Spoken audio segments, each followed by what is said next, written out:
morning. So I'm Pam Russell, and I'm the PIO for the DA's office. Thank you guys for coming out this morning. We'll make this pretty quick, so you'll have time to get over to the courthouse for the formal filing or advisement of charges. So that hearing starts at 10 o'clock. Today we have two speakers. One will be Pete Weir, the district attorney, and the other will be Dan McCasky, who is the chief of police for the Lakewood Police Department. Spellings of their names are provided on documents over here on this table, as are the charging document that you're going to hear about, the press release that went out this morning, as well as the affidavit, which has previously gone out, but if you want another copy of it, it's there. So I want to just mention to you all that there will be no new details on the investigation today. This investigation or this case is now a pending criminal case, and obviously also an ongoing investigation. And so at this point, there's no new facts or details about what's been discovered or learned through the course of the investigation. But I think that the charging document will be interesting to you, and I think there's also some information also that Pete will be able to answer some questions. Thank you, Pam. Good morning. As Pam indicated, I'm Pete Weir. I'm the district attorney for Jefferson and Gilpin counties. At 10 o'clock this morning, Rogel Aguilera will appear in front of a Jefferson County judge to be advised of charges that my office have filed against Mr. Aguilera. These include 40 felony counts based upon the circumstances and incident that occurred last Thursday on April 25th, just before 5 o'clock on I-70 and Denver West Parkway. I need to caution folks that this is how all criminal cases start, with the filing of a complaint and information. Mr. Aguilera is afforded all the rights that every defendant facing criminal charges is afforded, and that is the right to the presumption of innocence, and that presumption of innocence remains with Mr. Aguilera unless and until all the charges are proven beyond a reasonable doubt. The charges that we have filed in this case are based in part on the facts that have been laid out in the probable cause affidavit that was filed with the court at the time of Mr. Aguilera's arrest. Those facts relate in part that Mr. Aguilera was observed the western part of I-70 up at the general area of the Genesee Parkway, Genesee exit, and Lookout Mountain, driving extremely fast and in a reckless manner.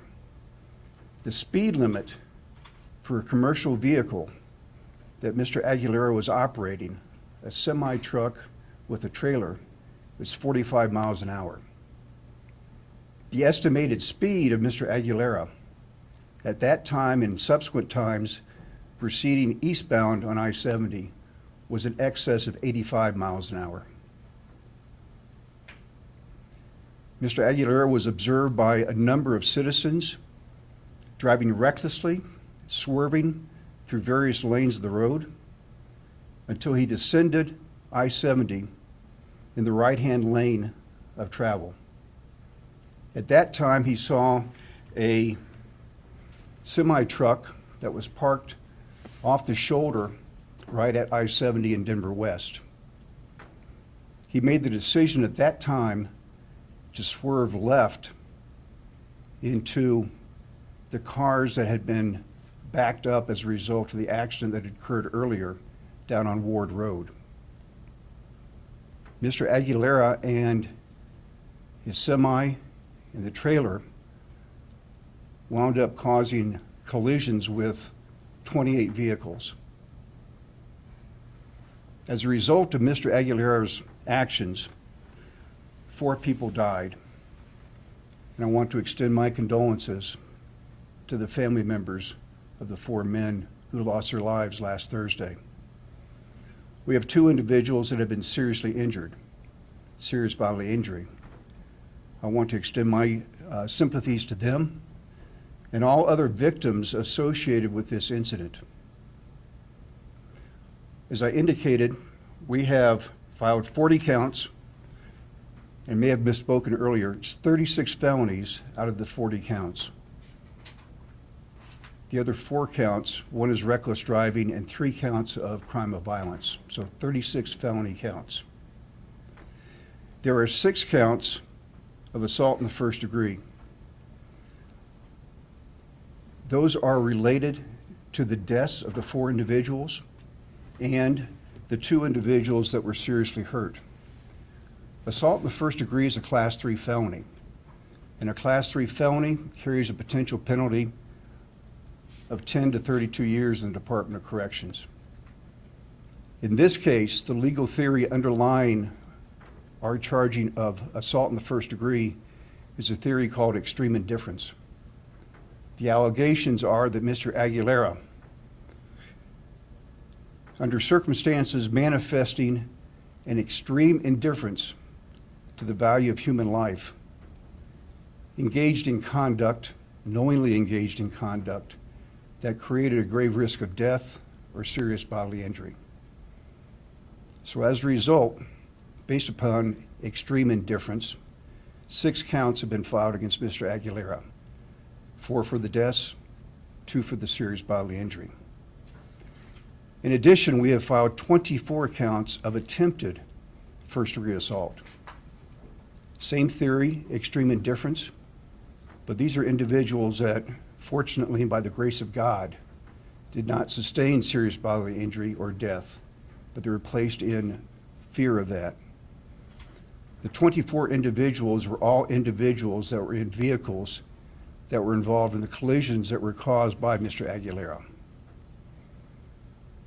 We have also filed 4 counts of vehicular homicide based upon a reckless theory, indicating that Mr. Aguilera drove in a reckless manner and the deaths of 4 individuals resulted. Also filed were 2 counts of vehicular assault. Vehicular homicide is a Class 4 felony. Vehicular assault is a Class 5 felony. The vehicular assaults are based upon a reckless theory that he drove recklessly and caused serious bodily injury to 2 individuals.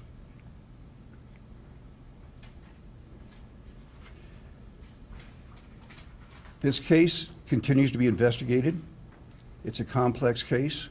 There are a number of witnesses that have been spoken to and a number of witnesses that we will continue to seek out and interview. I want to thank all of law enforcement, first responders, CDOT, West Metro Fire, all the agencies that came together to assist in this horrific crash. And I think it'd be remiss if we didn't acknowledge the heroes that live among us, our fellow citizens that came to the aid of those that were in jeopardy and tremendous distress. And it's no telling how many people were saved by the actions of our fellow citizens, facing danger, but acting to help somebody that needed their help. Remarkable, remarkable people. Those are the charges. As I indicated, they will be filed formally at 10 o'clock this morning. Mr. Aguilera will be advised of his rights at that point, advised of what the charges consist of, and we expect that the matter will be set for a preliminary hearing at that point. I'd like to take a moment now and ask Chief McCasky. Lakewood Police Department is the lead agency with respect to this investigation, and they've done a remarkable job. So, Chief McCasky. Thank you, and good morning. First of all, I'd like to just say on behalf of the Lakewood Police Department and the City of Lakewood that our hearts go out to the victims of this tragedy, those that were injured and those that lost their lives and their families. Our goal in this matter is to seek justice.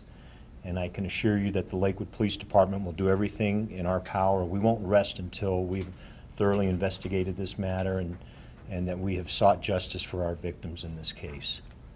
I also would like to thank, as District Attorney Weir said, many of the first responders. There were over 7 law enforcement agencies, the Colorado Department of Transportation, and 3 fire departments that were called in to help with this horrific scene, just because of the devastation, the fire, and the collision. So I'd like to make sure that we acknowledge other first responders in Jefferson County and the state of Colorado who assisted us. So, and again, on behalf of the Lakewood Police Department, we will not rest until justice is served in this case. So, thank you. As Pam indicated, this is an ongoing investigation, and I will be limited in the kind of facts that I may be able to discuss with you, but with that understanding, I'm more than happy to try to answer any questions you may have. So I know there's been we've been looking into the company that had hired this guy, and they have a history of brake issues, and that some of their employees might not have known how to read signs in English, and I'm just wondering, is there any charges that this company could face, or are you guys looking into that at all? It's an ongoing investigation. We do know that Mr. Aguilera had a valid commercial driver's license at the time of this incident. And wouldn't part of that be that they would have to be able to read English signs, and then therefore, is there someone that can also be held accountable that you guys are looking into? We'll be looking at all possibilities. I'm sorry to be so obtuse, but we will look at anyone that might in any way, shape, or form be culpable or responsible for what happened. What is the responsibility of the driver in an incident like this if his brakes are mechanically unsound and he cannot stop? Well, I don't want to speculate at this point, and that's a fact that hasn't been determined yet. Has there been an investigation of the brakes completed at this time, and what were the brake status? The vehicle itself was completely destroyed, so it's not in a position to have a mechanical inspection done. So you will never know if the brakes didn't work? I'm sorry? So will you know if the brakes didn't work? Is that further down the investigation, or because of the way the truck ended up being built? There will not be a possibility to do any mechanical inspection of the vehicle, but there will be other means by which hopefully we can determine whether or not brakes were a cause of the accident or some other cause. Do you, in the course of this investigation, have you figured out why he was passing emergency roadway maps? I don't want to comment on that right now. Thank you. During the interviews with the suspect, was there a language barrier? Were his interviews conducted in Spanish? There was a translator present. Okay. Did he have a knowledge of English? Did he have a knowledge of English signs? I would just say there was a translator present that translated the interview. There's some indication that Mr. Aguilera does have some familiarity with English. What the extent of that is still remains to be determined. Do you know the extent of his familiarity with driving on Colorado mountain highways? That's part of our investigation. Okay. How long had he had the CDL? I don't know that we know that just at this point. We do know it was a valid CDL out of Texas. There was video referenced in the arrest affidavit. Has a determination been made whether the video of the truck that has been shown and seen going past a runaway truck ramp, is that in fact Mr. Aguilera's truck? Yes, it is. It is. Your reaction to his claims that the truck's brakes malfunctioned, and put that in perspective with whether that's true or not, him going by the runaway truck ramp. We filed charges based upon our belief that Mr. Aguilera acted with extreme indifference after taking into account all the facts and circumstances that we're aware of at this time, some of which are reflected in the affidavit. What is the maximum penalty out of all these charges? First-degree assault is a Class 3 felony, carries a presumptive penalty of 10 to 32 years in the Department of Corrections. Attempted first-degree assault is a Class 4 felony, carries a presumptive penalty of 5 to 16 years in the Department of Corrections. Vehicular homicide is a Class 4 felony, 2 to 6 years in DOC, although you're probation eligible on vehicular homicide. And vehicular assault is a Class 5 felony with 1 to 3 years possible. I'm not too good at adding real quick. What does that all add up to? Well, there's potentially, Mr. Aguilera could be looking at decades in the Department of Corrections. Could be looking at decades in the Department of Corrections. Chief, I understand that you're the lead agency on this. Can you list for us the other agencies that you're either working with on this investigation? And do they include federal agencies like Federal Motor Carriers and National Safety Administration? Sure. Right now, we are the lead agency, and initially, we also received support from the Arvada, Wheat Ridge, Golden, Morrison Police Department, the Jefferson County Sheriff's Office, and the Colorado State Patrol. There were 3 fire agencies, West Metro Fire, Pleasant View Fire, and Arvada Fire were also called to assist us, and then along with the Colorado Department of Transportation. I know the NTSB was on scene investigating with us Friday morning. I don't know what their role is right now. We haven't been informed of that. That's the only federal agency that I'm aware of. And then right now, basically, our office, along with the district attorney's office, have taken over this investigation. We're still receiving some help from the Arvada Police Department and the Wheat Ridge Police Department with some evidence, videos, and things like that. Chief, has your department ever investigated a traffic accident like this one? How would you describe this accident?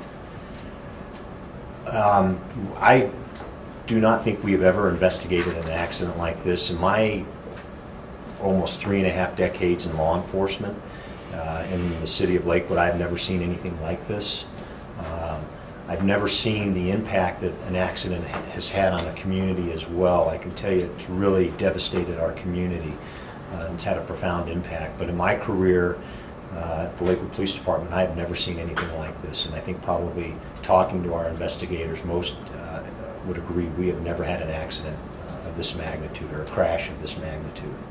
And Pete, if I may ask you too, because we tweeted out the charges a little bit earlier, and somebody replied, I'm not sure who, that it's unusual to see that many charges filed for an accident.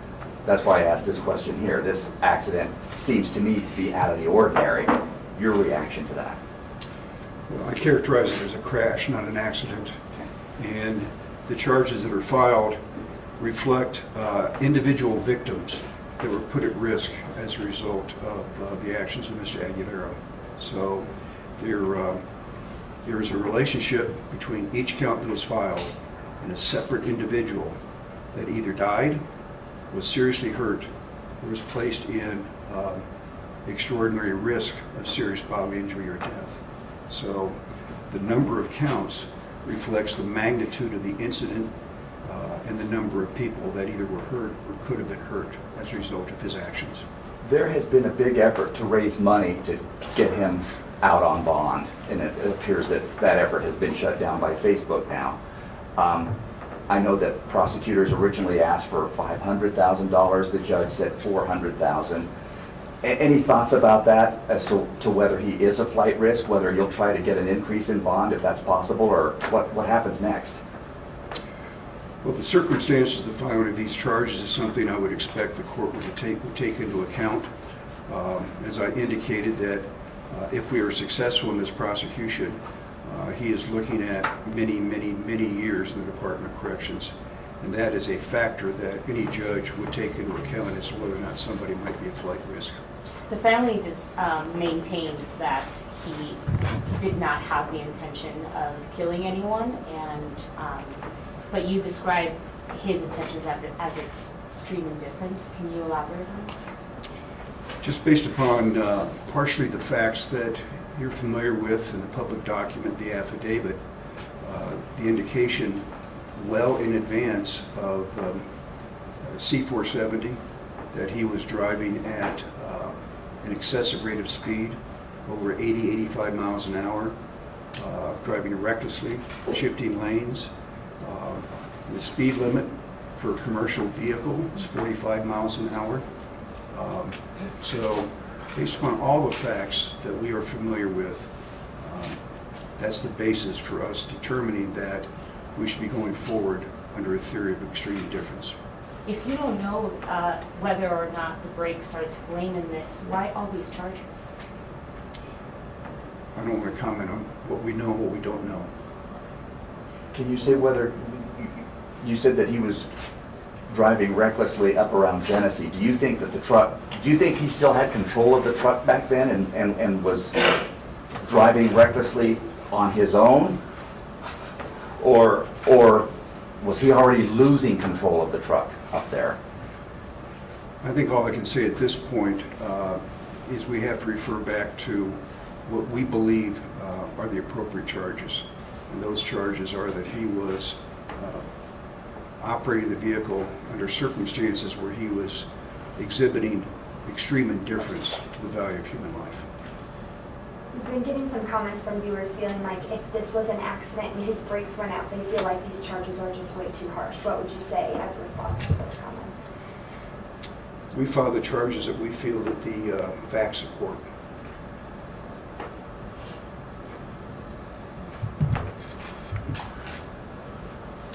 Thank you, gentlemen. Any other questions?